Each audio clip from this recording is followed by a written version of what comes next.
We had a handshake, and he said, "Enjoy it. You won't beat me again." That kind of like, okay, cool. That bumped my motivation up again.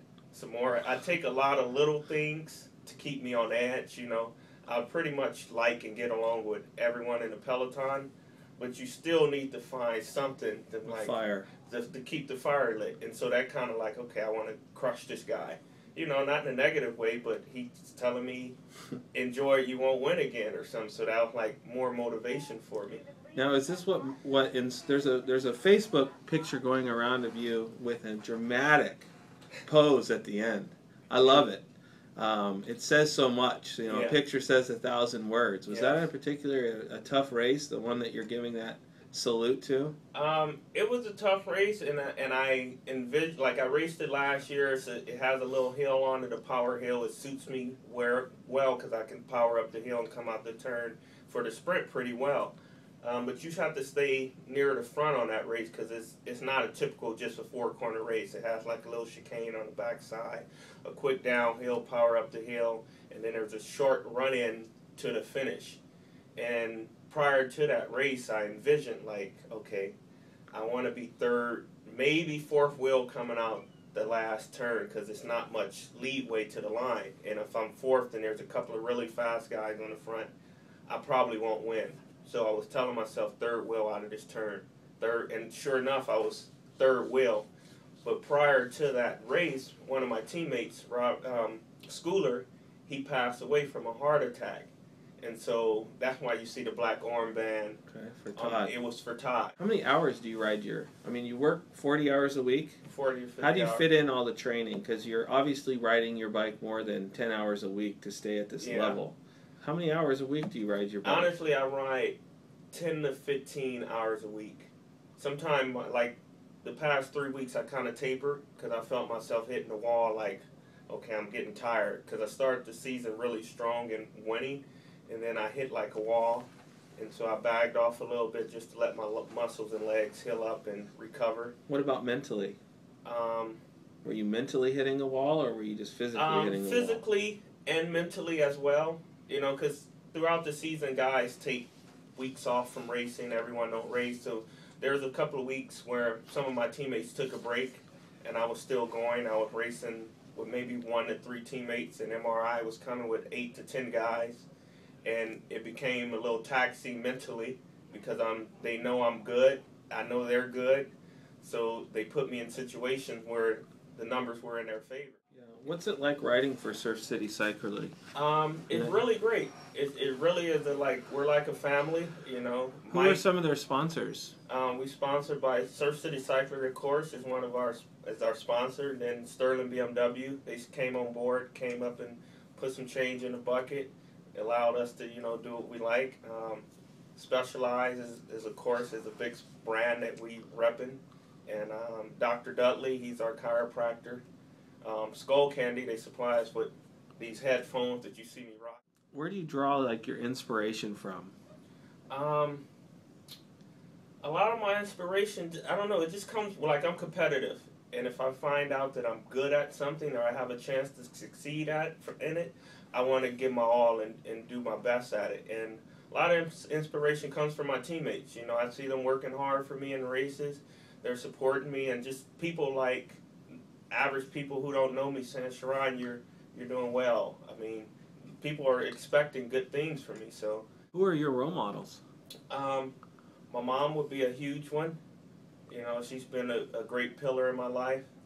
I don't know, could I say God's a role model? I don't know. I'm not like he's a person, but I lean on him a lot. I was raised in the church, and a lot of my faith and strength comes from there. My buddy Rasan Bahati, he's a huge role model. He taught me a lot when I first stepped into the sport. He instilled some toughness in me, saying respect your opponent, but don't be afraid of anyone when you line up. They put their pants on just like you put your pants on. Have you ever experienced like any breakthroughs? And what I mean by that is, you're a very positive guy, but what was a breakthrough in your life that you might have experienced? For cycling. Cycling, personal. What's the biggest breakthrough that you've had? Because it defines you as a person. That's kind of a tough question. I think my life has been great. I can't think of like some moments where I'm like, man, I had a rough patch here. But I know for cycling, since it's something I do often and I'm passionate about, I had a breakthrough 3 or 4 years ago. Um, we had a plant shut down for the Christmas holiday, like 12 days, 12 or 15 days. And at that time, me and Bahati were living like 5 to 7 miles near each other. So I hit him up. He was racing a lot then. And I said, hey, can I train with you over these 12 days that I'm off?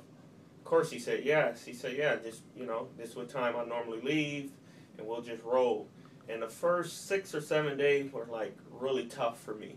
And then after that, a light, like, went on. Like, I just felt, like, really good. And from there on, the rest of the 5 to 6 days, I felt awesome on the bike.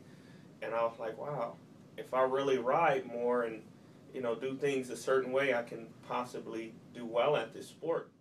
What's the best advice you could give to somebody who's trying to get to the next level? Mental toughness, you got to stick with it. Because this sport is very challenging. It hurts. It's frustrating getting dropped, not being able to keep up with some of the guys. But you got to realize some of these guys been doing this 10, 15, 20 years. And what I did when I first got into the sport, I would watch some of the guys who I heard about that were like really proven and have won. I take advice from people, but I really take in advice from the people who win week in and week out. There's a reason why they're winning for years and years and years. Like when I first started, I started off at Eldo 8 years ago when I started. And Jamie Polinetti, a lot of people know who Jamie is. He was one of the guys there. I was like, man, this guy is always doing well. Who is this guy? And so I would like ride his wheel like faithfully and just study him to the point where I knew when he was going to attack and what he was going to do next. And he was one of the guys who actually instilled a lot of little things in me. Like he always had this saying, there's always work to do, Charon. There's never like a moment where you shouldn't be working. Even if you're like chilling in a peloton, you should be studying or being alert or seeing what's going on. And he said things come in baby steps in cycling. I never knew what he meant by that, like baby steps, because sometimes we're training, and we don't see the results. And then one day something happened, like, wow, okay. And then I like, that's what Jamie was telling me about years ago, the baby step thing. So. Well, this is my final question for you. Okay. Is there anyone you'd like to thank that might have helped you? I thank Bahati, because if I don't, he's going to give me crap. And all my buddies be like, man, you didn't thank our boy. And so Mike Fallow, he's like huge. Kirk Bausch, they do a lot of behind-the-scenes stuff for our team. And they perform well on race day. My whole team, Travis Rickerson, Tommy Robles, Robbie, John Slover, he was like huge for my win last week. The whole team was. But Steph Schaefer, they see her name. She's like my massage therapist. She's keeping me fresh and loose and ready to go come race day. This is Charon Smith. Concludes the interview. First of all, we'd like to say we are honored, and I really, really appreciate you taking the time. I think people around Southern California and California are all going to enjoy learning a little bit more of you. Thank you for doing this for CyclingIllustrated.com.